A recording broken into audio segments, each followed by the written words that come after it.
Rain slicked the cobblestones of Oakhaven, reflecting the neon glow of the Blue Moon Club like spilled oil. It was the kind of night that clung to a man's trench coat and settled in his bones.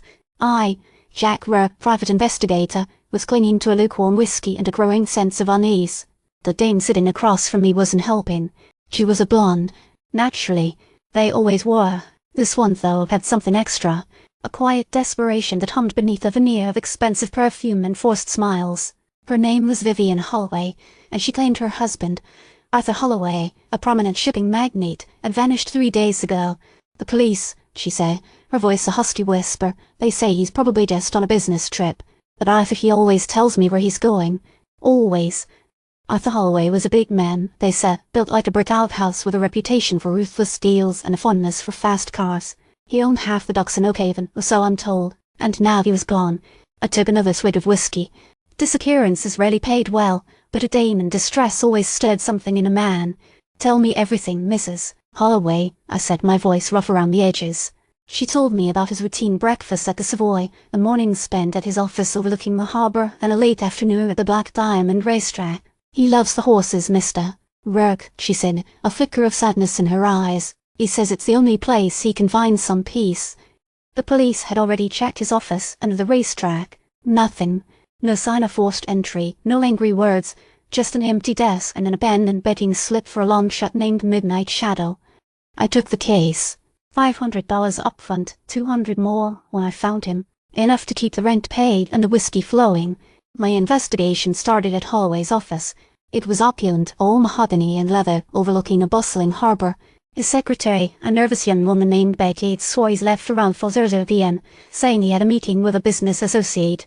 She didn't know the associate's name. Standard operating procedure. Next, I visited the Black Diamond racetrack. The manager, a beefy man named Tony the Hammer Morty, remembered Holloway well. Big spender, he grunted. Always betting on the underdogs. Lost a few grand that day. Seemed agitated. Agitated. That was a recurring theme. A man who vanishes doesn't usually do so while agitated. The next few days were a blur of dead ends and whispered conversations. I visited speakeasies and waterfront dives, chasing rumours and collecting half-truths. The Oakhaven criminal underworld wasn't exactly forthcoming. They were, however, quite vocal about their dislike for Arthur Holloway. He squeezed a lot of people. One informant, a breezy character named Frankie Fingers Falcone, told me, took their businesses, their families, made a lot of enemies. Falcone pointed me toward a warehouse down by the docks, a known handout for a local gang called the Serpents. I paid them a visit. It didn't end pleasantly. A brawl ensued, a few punches were thrown, and I left with a bruised rib and a handful of new acquaintances who didn't appreciate my line of questioning. Then, a break. A small-time gambler named Leo the Rat Rossi, eager to earn some quick cash, told me he's overheard a conversation at the Blue Moon Club. Apparently, Holloway had been involved in a shady deal involving smuggled goods, diamonds specifically, and the man he's met with, the business associate, was known only as Silas. Silas. A name that echoed in the dark corners of Oakhaven's underworld. Silas Thorne. A boast. A legend. A man rumoured to control everything that moved in and out of the city's docks. Finding Silas Thorne proved to be harder than finding a sober sailor on a Sunday morning. He didn't live anywhere, didn't frequent any establishment, didn't leave a trail. He was a shadow, and shadows don't like to be caught. But Silas Thorne left a mark, however faint. A trail of debts and resentments. I tracked down a man named Benny the Bookie Bartley, who owed Thorne a substantial sum. Benny, under duress, gave me an address.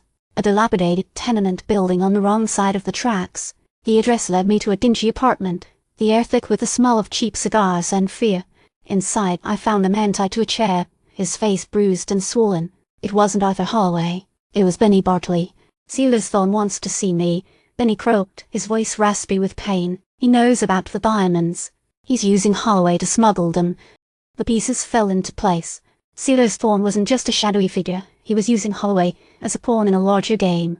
Holloway, likely unaware of the true nature of the deal, had become a liability. Where is he? I demanded. Then he pointed toward a warehouse down by the docks, a familiar landmark now tainted by a sinister purpose. The warehouse was a labyrinth of crates and shadows, the air cold and damp. I found Holloway tied to a chair in the center of the room, guarded by two hulking figures. Silas Thorne stood over him, a thin smile playing on his lips. Thorne was older than I expected, his face etched with the scars of a life lived in the shadows. He didn't bother with pleasantries.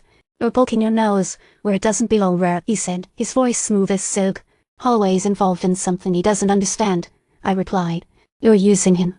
Thorne chuckled. Holloway knew exactly what he was getting into.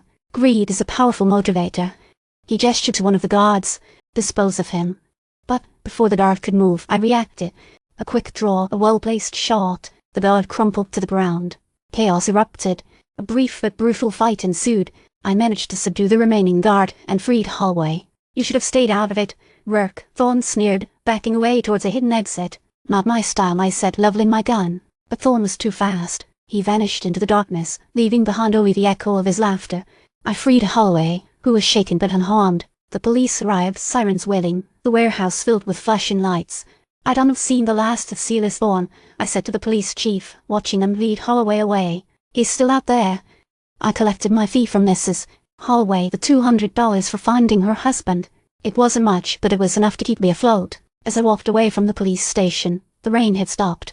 The neon lights of Oakhaven shimmered on the wet pavement, reflecting a city steeped in darkness and secrets. I knew this wasn't the end of the story. Silas Thorne would resurface, and when he did, I'm going to be waiting.